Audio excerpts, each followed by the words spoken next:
certain species of plants and animals have been threatened. Some have become endangered and some of them have become even extinct. This process is continuing for want of proper awareness, perception of the situation and the realization of the basic necessities by the man. Conservation, therefore, should not confine itself to the preservation of species in its environment, but more important is the management of resources and propagation of the fauna and flora to make them sustainable, to remain in nature for a long time. Therefore, our efforts of conservation of biodiversity through various biotechnological strategies should be to see that various living plants and animals survive and propagate successfully and strike balance in the nature. On the other hand, water conservation has become the need of the day. The idea of groundwater recharging by harvesting rainwater is gaining importance in many cities. Water conservation is the most cost-effective and environmentally sound way to reduce our demand for water. So water conservation refers to reducing the usage of water and recycling of wastewater for different purposes such as cleaning, manufacturing, etc.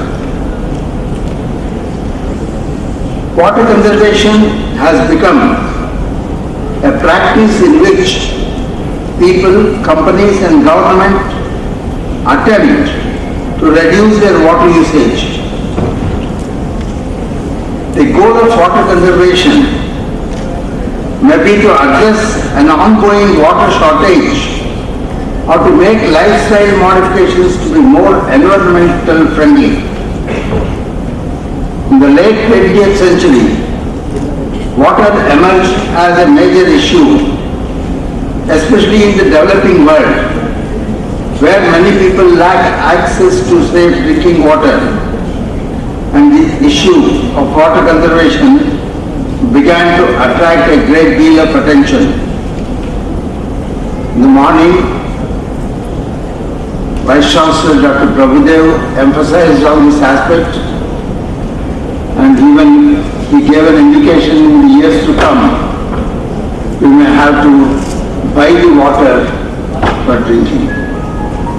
Water conservation has to be turned into a movement involving citizens at all levels, and it should be included in schools' curriculum so that the importance of water conservation can be imbibed from the childhood. Watershed management is another process of creating and implementing plans, programs and projects to sustain and enhance watershed functions that affect the plant, animal and human communities within a watershed boundary. Features of a watershed that the agencies seek to manage include water supply, water quality drainage, stormwater runoff, water rights and the overall planning and utilization of watersheds. Landowners, land use agencies, stormwater management experts, environmental specialists, regular water users and communities all play an integral part in the management of watersheds.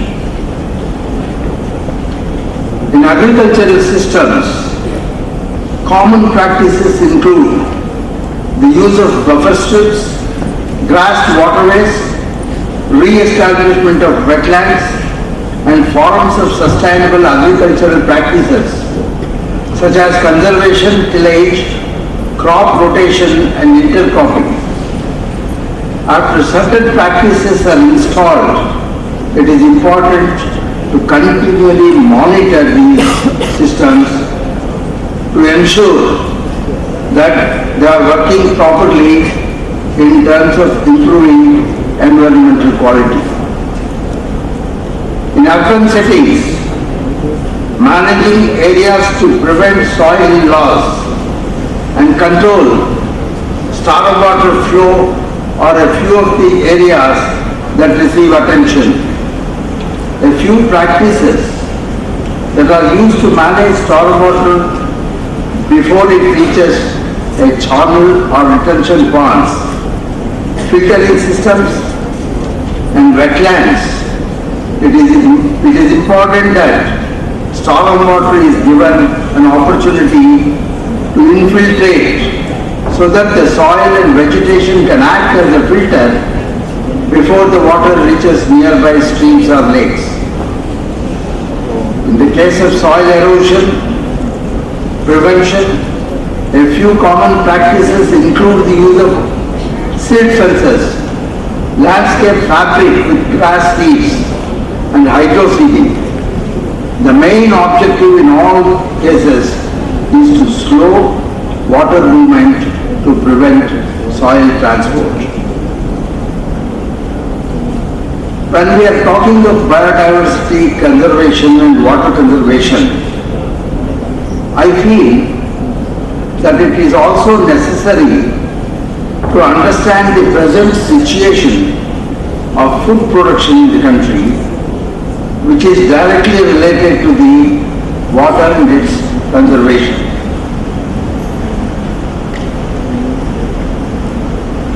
We are agriculture-based country where majority of the people depend on agriculture for their livelihood. As we are aware, the cultivable land available for food production is sinking day by day due to various reasons, one of which is rapid urbanization and consequent migration of youth from rural areas to urban areas. On the other hand, the demand for food is constantly increasing with the growing population. For example, the food grain production, the country's annual production of food grains. Another glaring example is importing of wheat in large quantity this year.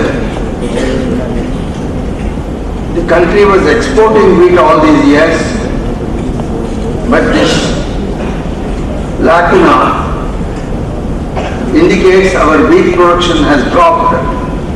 It is a very serious matter causing great concern. Dr. Prabhudev also expressed concern over this food production. Fortunately, the nature has vast resources. Judicious application of recent food production technologies will certainly pave way to explore the nature and yet conserve the biodiversity and maintain sustainable development.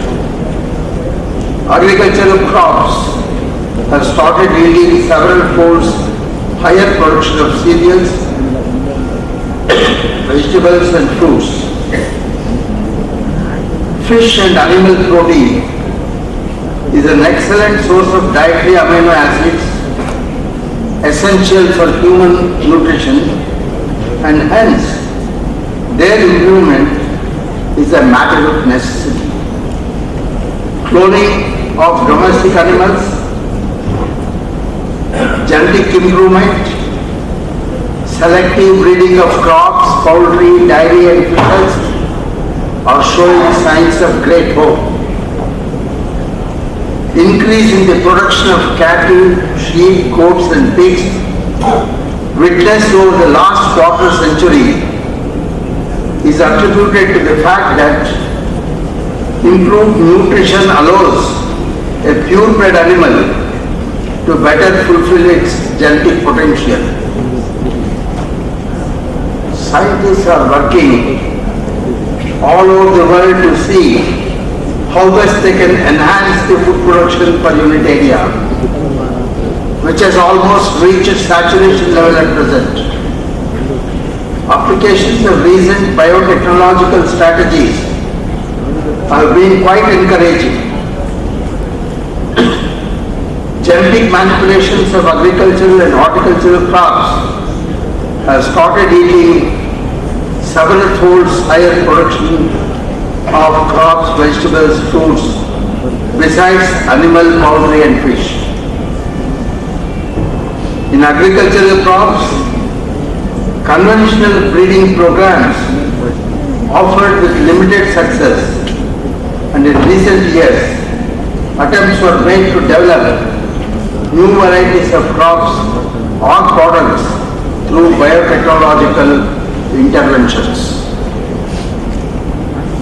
I would like to briefly touch upon a few advantages of these biotechnological approaches on the food front, especially its role in increasing the commercial and food production from plant and animal resources. You might have heard and you may be aware that development of BT cotton by transforming genotype derived from a soil bacterium Bacillus thuringiensis has revolutionized the cotton production in the country and stabilized tremendously the economic status of our farmers. Secondly, a papaya variety engineered to resist against papaya ring spot virus has been developed, and this technology has been commercialized in a number of countries, including USA, Hawaii, Brazil, Thailand, Philippines, etc. Thirdly, successful attempts are made to develop golden rice with the beta-carotene, vitamin A enriched to help eradication of malnutrition in developing countries. In animals, similarly cloned cattle, sheep, goats and pigs have shown good qualities that are beneficial to consumers. New fish varieties with high disease resistance and high growth potential are on the verge of entering the food trend. There are many such examples which will come to light very soon. Much awaited major types of transgenic crops, animals, poultry and fishes are in the way to enter this field. The application of biotechnology in fisheries is of recent origin. Through use of hormones in induced breeding, production of monosex, sterile and polyploid individuals, and cryopreservation of fish and shellfish gonads have been successfully demonstrated. Transgenic calves and zebrafish have been produced in the country on experimental scale. In future, there will be a greater use of recombinant DNA technologies, DNA marker-assisted selections, gene cloning and production of transgenic fish, of course with adequate safeguards to ensure sustainable production and safe consumable qualities.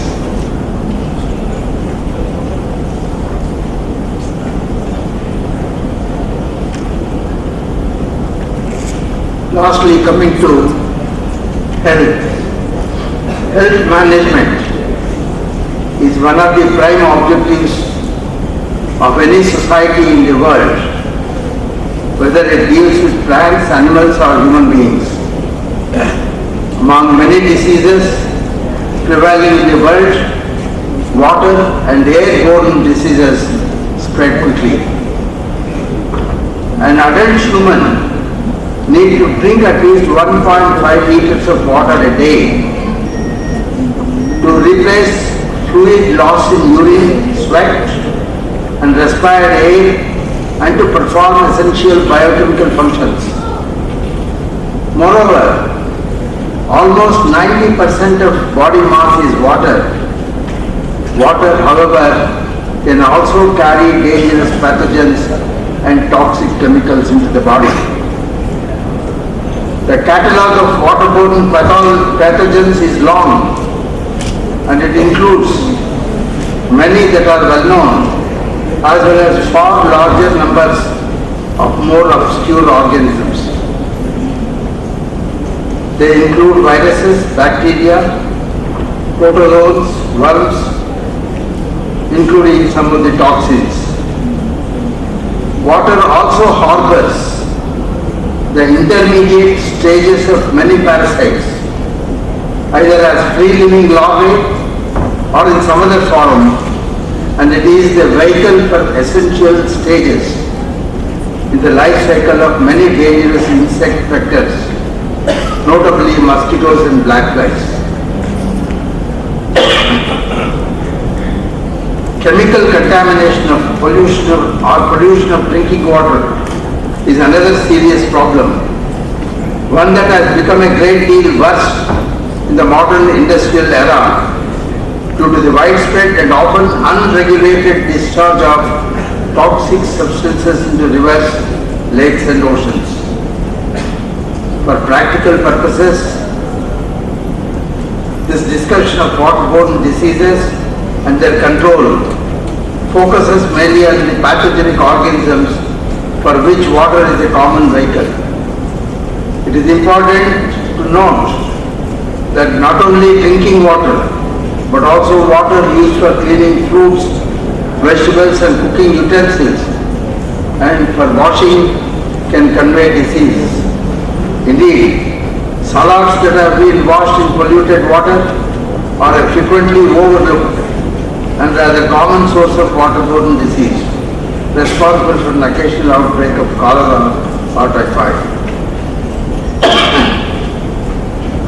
Water sources, springs, rivers, lakes, ponds, streams, wells, reservoirs, etc. can all be contaminated by fecal matter of human or animal origin.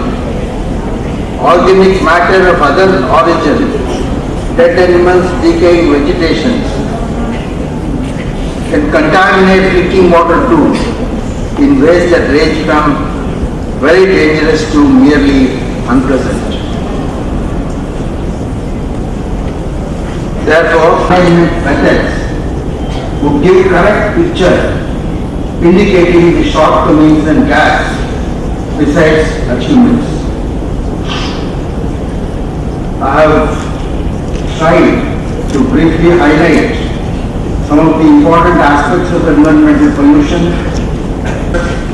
who have gathered here. Lastly,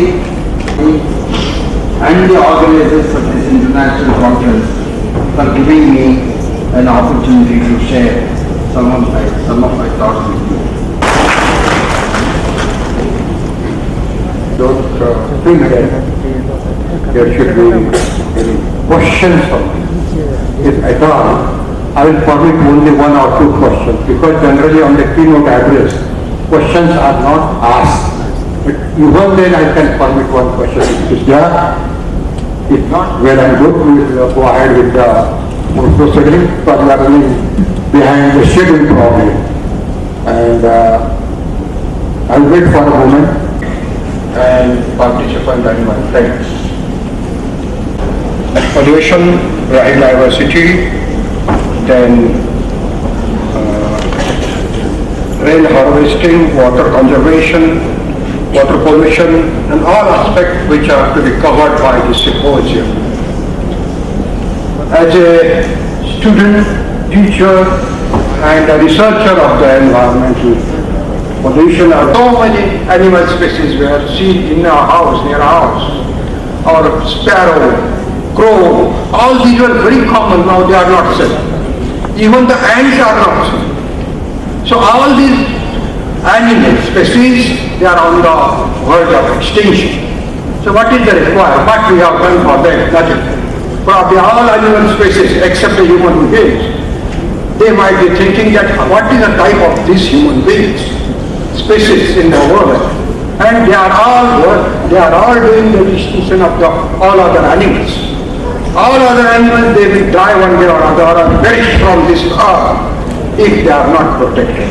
And if you see the list of the protected animals, it is increasing day by day. So that is our first priority, should be a first priority, protect the animal.